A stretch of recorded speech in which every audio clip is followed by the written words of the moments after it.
15.7 trillion naira by the end of December 2018. Senior Democrats have responded by accusing him of committing a gross offence. The All Progressives Congress has vowed to punish the Ogun State Governor, Ibikule Amosu.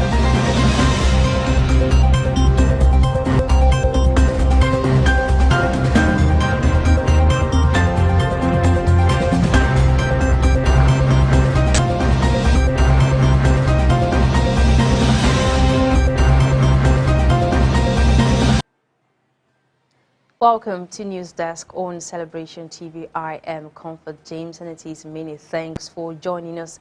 Quickly a look at the news making the rounds for today. New Senate bill eliminates investment barriers in power sector. Ethiopian minister who spoke about rape in Tigray resigns. Biden was advised to keep 2,500 troops, says generals. Petrol London course now 278 naira, says Moman. Crude reaches $80. Messi scores first goal for PSG against Man City. Do well to stay with us to bring you the news and details just right after this time out.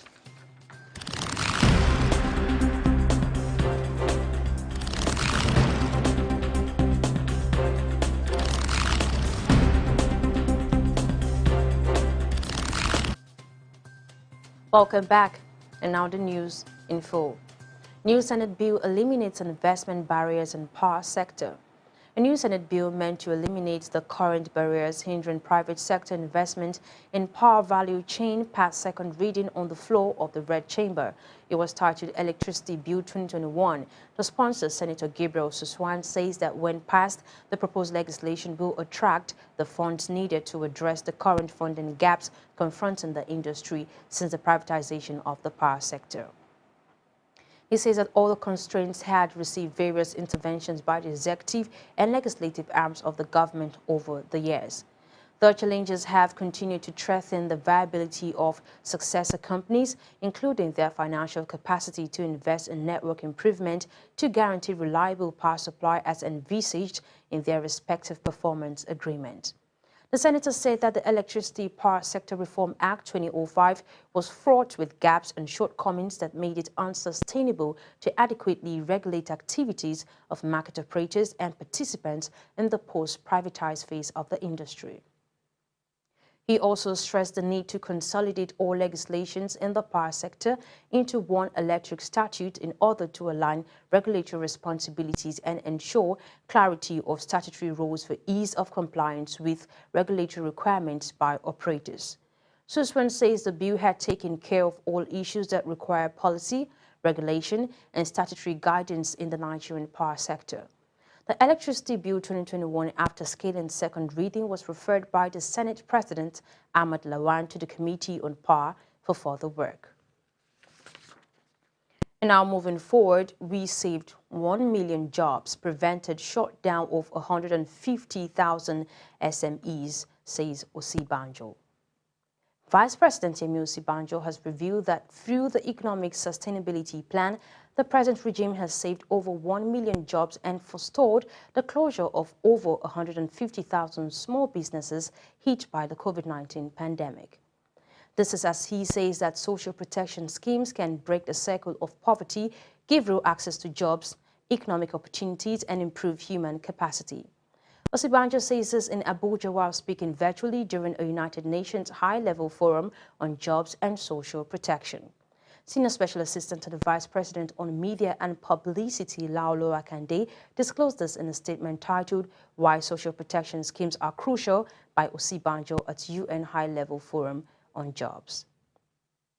According to him, Nigeria's response to the fallout of COVID-19 was guided by the conviction that social protection schemes are crucial and can break the cycle of poverty, give real access to jobs and economic opportunities, and improve human capacity and productivity. He added that the Economic Sustainability Plan, which was the government's response, is aimed at restoring growth by mitigating the macroeconomic shocks, tackling the health challenge, averting business closure, protecting and creating jobs, protecting the poor and vulnerable, while repositioning the economy for future resilience. The Vice President further explained that in addition to scaling up health interventions, the plan contained labor-intensive interventions in agriculture, housing, and public works programs and the provision of solar energy to 5 million homes. The Vice President, referring to special drawing rights, supplementary foreign exchange reserve assets defined and maintained by the International Monetary Fund, which represents a claim to currency held by IMF member countries for which they may be exchanged. And now, in another development, court declares CBN enlargement withdrawal levies discriminatory, unreasonable. A federal high court sitting in Awka, Anambra State and presided over by Justice N.O. Dingba has ruled as discriminatory the cashless policy of the Central Bank of Nigeria and 6 states of the Federation and the Federal Capital Territory. The states are Anambra, Abia, Lagos, Ogun, Kano, and Rivers. This followed a suit instituted by an Anambra-based legal practitioner, Chijoke Ifediora, against the Apex Court, describing the policy as discriminatory and offending Section 42 of the 1999 Constitution. Ifediora told the court on January 7, 2020 that he visited the branch of the bank in Amawibia, Awka, to make payments into his bank account with the sum of 600,000 naira, but he was told by a staff of the bank that he would be charged 3% of the cash amount he had. On inquiry, he was shown a central bank circular which was posted across the cash machine published on September 17, 2019, mandating the bank to charge 3% for lodgement above 500,000 naira. The counsel for the CBN, Jackson Araguniwa, in his submission contended that the policy was not discriminatory but for the well-being of the country. The CBN maintained that the plaintiff did not have the authority of all the citizens and corporate institutions residing in Anambra, Abia, Lagos, Ogun, Kano, Rivers, and FCT to institute the action on their behalf. In his judgment, Justice Dingba says he believes the claims in these dispositions are sufficient to deny the plaintiff not only with a local standee, but also a reasonableness on the case which he has brought before the court. Describing the policy as unreasonable, he agreed with the plaintiff that the CBN policy was discriminatory and offended Section 42 of the 1999 Constitution. The judge added this aspect of the policy imposing financial levies on lodgements, in his view, appears unreasonable, and it makes no difference if same was applied throughout the Federation or limited to only the residents of a few states. And now we bring you news stories coming from around Africa. Ethiopia minister who spoke about rape in Tigray resigns. Ethiopia's women minister, the first federal official to acknowledge rape had taken place during the Tigray war, announced her resignation without specifying a reason. Filsan Abdullahi Ahmed posted on Twitter that any situation that compromises her ethics is contrary to her conviction and values and betraying those beliefs in a breach of trust of herself and their citizens. In February, Filsan says rape had without a doubt taken place during the now 10-month-old war in northern region of Tigray between the government forces and rebels and set up a task force to investigate. Last month, she says task force report had been sent to the Attorney General that it was up to law enforcement officials to determine the scale of the crimes and who was responsible. She says she believes law enforcement officials were doing their best, but that she hoped the work would move faster. Her resignation comes 1 week before Abai, whose Prosperity Party scored a landslide victory in national elections earlier this year, is set to name a new government. Amnesty International says last month that Ethiopian troops and allied air train forces had raped hundreds of women and girls in Tigray, subjecting some to sexual slavery and mutilation. In May, the Attorney General's office says 3 soldiers had been convicted and sentenced for rape and that another 25 had been charged with committing acts of sexual violence and rape. Investigations were continuing, it said. And now still from around Africa, negligence by WHO staff to blame for sexual abuse in DRC, says Commission. Independent investigators mandated by the World Health Organization to probe allegations of sexual abuse by its staff in DR Congo cited clear structural failures and individual negligence in a report released. The abuses were committed by personnel hired locally as well as members of the international teams in the country to fight an Ebola outbreak from 2018 to 2020. The Commission interviewed dozens of women who were offered work in exchange for sex or who were victims of rape. The 35-page report paints a grim picture noting the scale of incidents of sexual exploitation and abuse in the response to the 10th Ebola outbreak, all of which contributed to the increased vulnerability of alleged victims who were not provided with necessary support and assistance required for such degrading experiences. WHO Director General Tedros Adhanom Ghebreyesus told a press conference that the report makes for harrowing reading. WHO Africa Chief Matshidiso Moeti says as WHO leadership, they apologize to these people and to the women and girls. The Special Commission cited individual negligence that may amount to professional misconduct in the report. It also says it found clear structural failures and unpreparedness to manage the risk of incidents of sexual exploitation and abuse in the poor Central African country. And the investigators underscored a perception of impunity of the institution staff on the path of alleged victims. Right now, we're taking a break, and when we return, we shall be bringing you updates from the United States. Do well to stay with us.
Glory be to God. The impact train is still moving around the world. Do you live in Enugu State?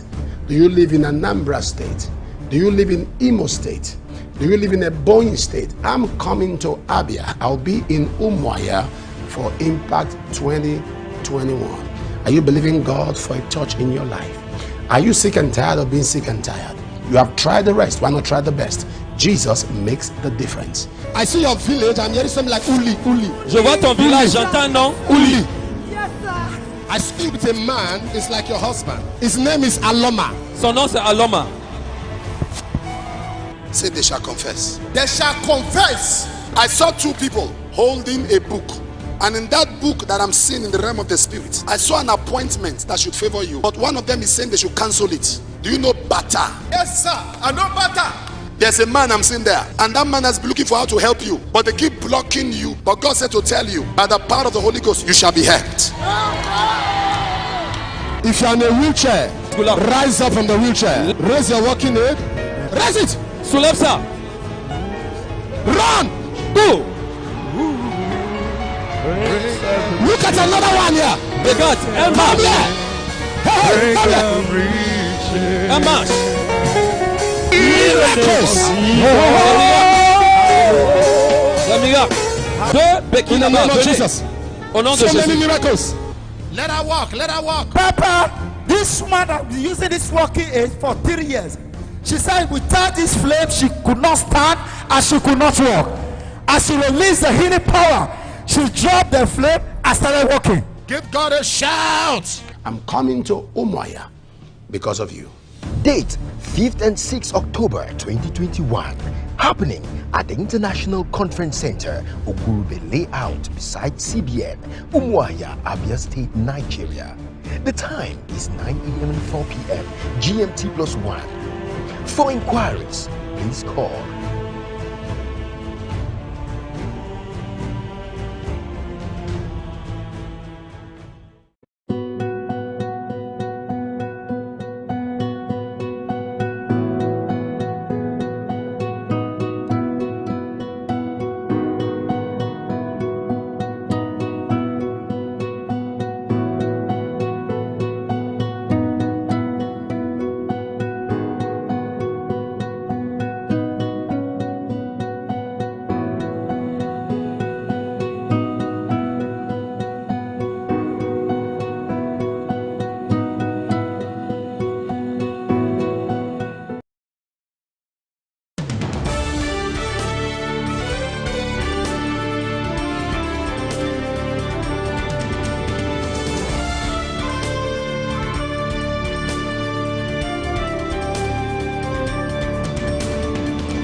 Welcome back.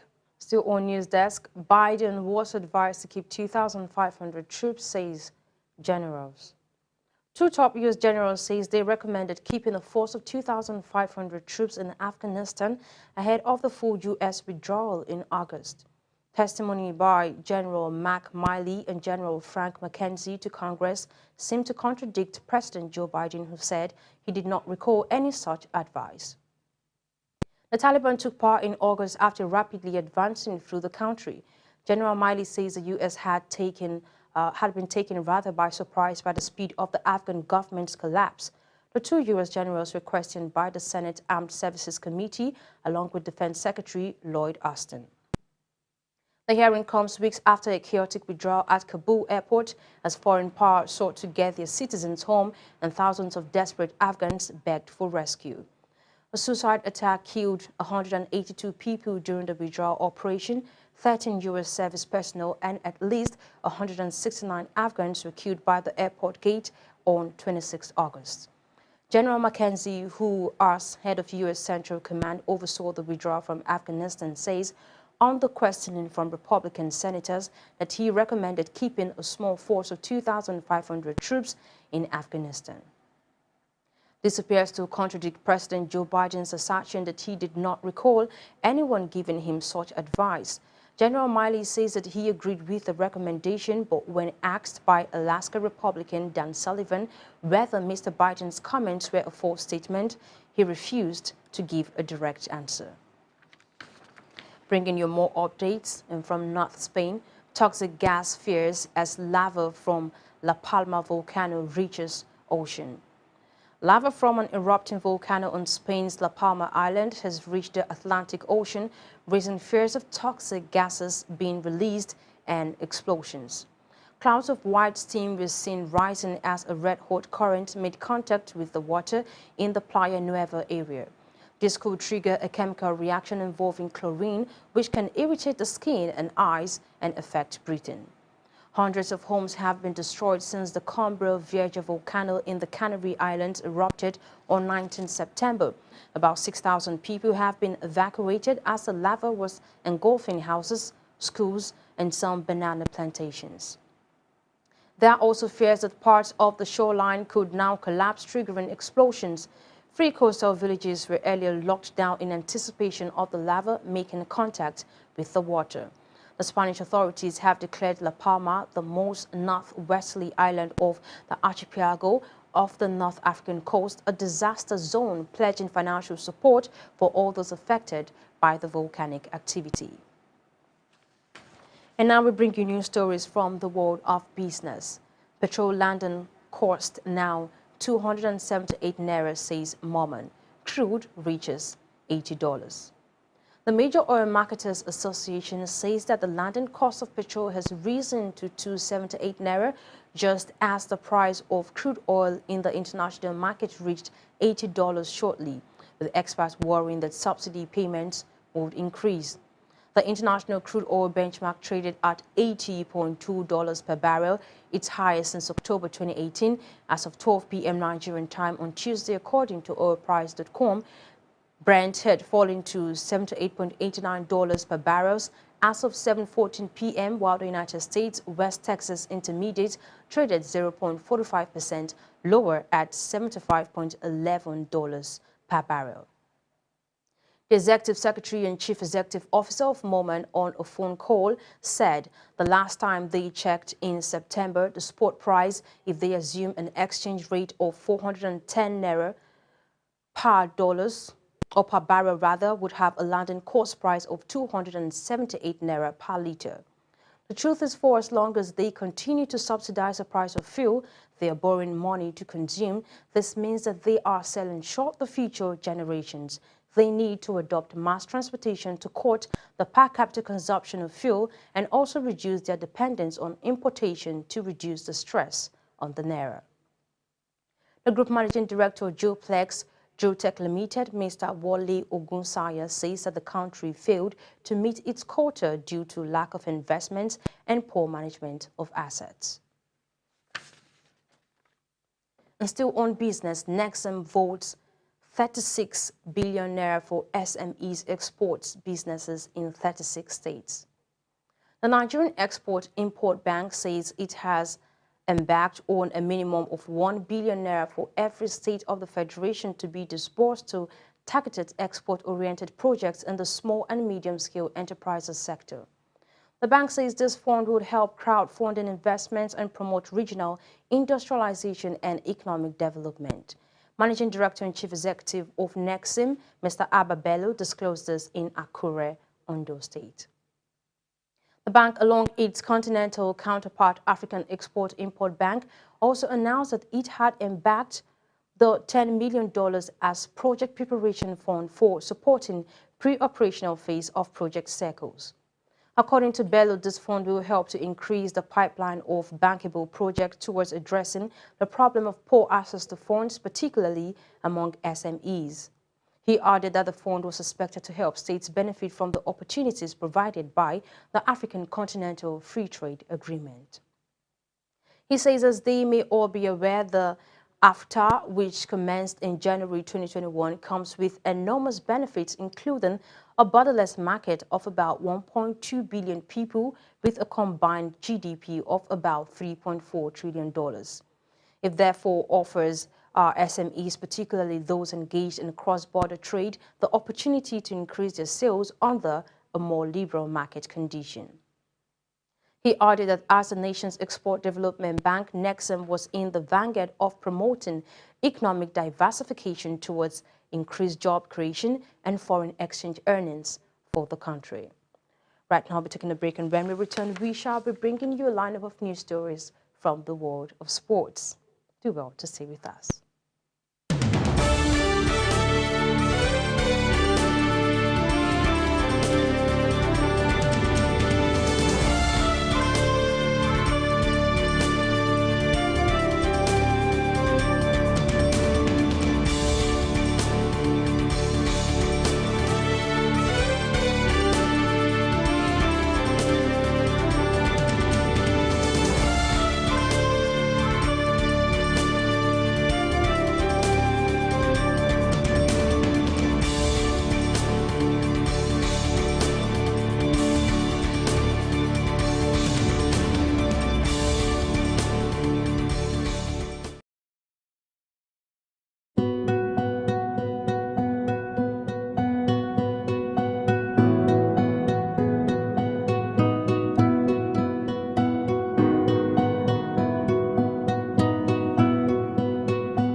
Revival.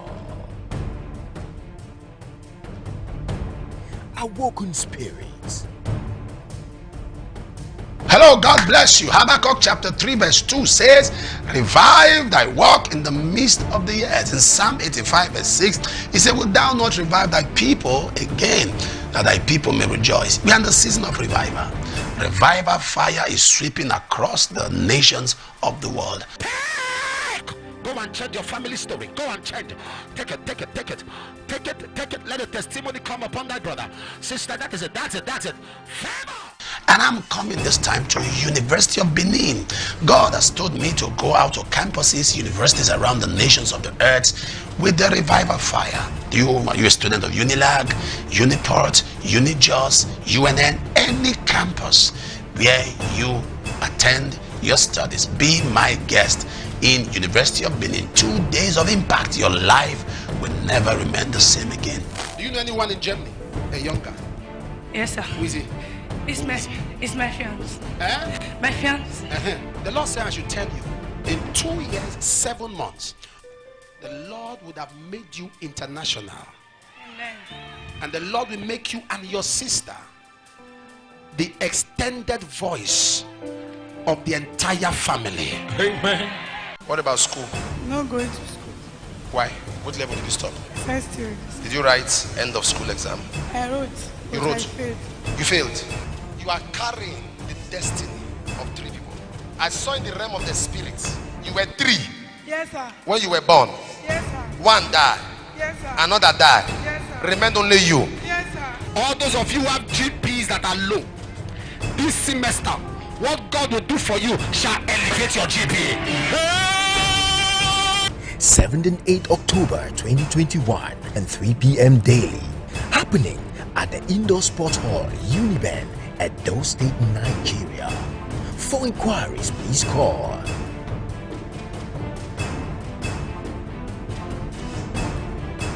Tell everyone that Johnson Suleiman is coming to Uniben for a move of God's Spirit for Impact 2021. It's time for revival.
Welcome back, and now it's news stories from the world of sports.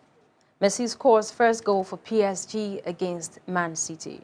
Lionel Messi scored his first goal in a Paris Saint-Germain Champions League clash with Manchester City. Messi's top corner finish added to Idrissa Gueye's first half goal as PSG moved top of Group A with the 2-0 win over the last year's runners-up. Pep Guardiola's side hit the bar twice in the first half with Portugal playmaker Bernardo Silva failing to score 2 meters out with PSG goalkeeper Donnarumma helplessly on the ground. The important thing was to win against an immense opponent, one of the contenders for the trophy, says Messi. I had only played there once, but little by little he is adapting and integrating to the team. In another sports news, and finally on news desk, Napoli plan to stop Osimhen from AFCON. Napoli planning to stop Super Eagles striker Victor Osimhen and other African players from playing at the 2021 African Cup of Nations in Cameroon next January. Napoli lawyers are studying the possibilities of exploiting loopholes to block several of the top African stars, including Osimhen, from featuring at the next year's AFCON. Napoli have in their ranks 3 other Africans apart from Osimhen. Zambo Aguisa play for host Cameroon, while Kadou Koulibaly play for Senegal and Adam Onas Goulam for Algeria. The AFCON, which was scheduled to hold in 2021, was shifted to from January 9 to February 6, 2022 due to COVID-19 outbreak. According to FIFA rules, clubs are obliged to release the players for a major tournament like the AFCON at least 2 weeks to kick off. That will mean Napoli could be without these players for as many as 6 weeks, depending on how their various countries fare in the continental competition. Meanwhile, Napoli owner Aurelio De Laurentiis has ruled out the sale of the red-hot Super Eagles striker, who is valued currently at €120 million following his impressive scoring form. The 22-year-old has made a blistering start to his second year at the club this season, bagging 6 goals and an assist in his first 6 games so far. The Nigerian is being monitored by 4 top European clubs: Chelsea, Manchester United, Manchester City and PSG, but De Laurentiis has hinted that it will take a mammoth offer to lure the former leader striker away from the Petroleum next summer. De Laurentiis says Osimhen's purchase was a real market hit for Napoli and a significant investment in the history of the club, which could turn into a substantial capital again.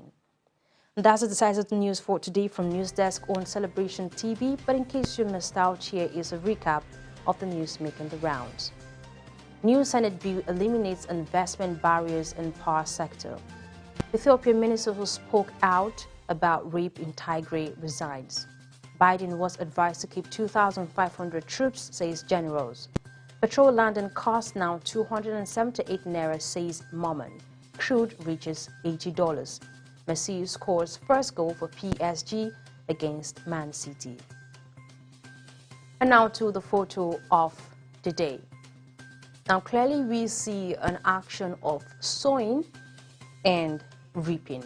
Now this simply means that when you give support today, there is every tendency that it may reciprocate the same gesture in the future to come. So it is important and it is advised to be of support to someone today. Sow a seed that you can reap tomorrow. Well, we do want to hear your thoughts also on the photo of the day, so do well to reach back to us via our social media platforms. On Facebook, Celebration TV; on Instagram, My Celebration TV; on Twitter, My Celebration TV; and on YouTube, Celebration TV. Now, your positive contribution to the wellness of the society you find yourself or the organization you work defines your leadership mind. As an individual who knows what to do and do without expecting to be pushed has bagged his way to success. So be it known today that everything we do, think, feel, and believe either has a positive or negative effect on humanity and our national well-being. So be a part of nation building today. I am Comfort James, and it is many thanks for watching.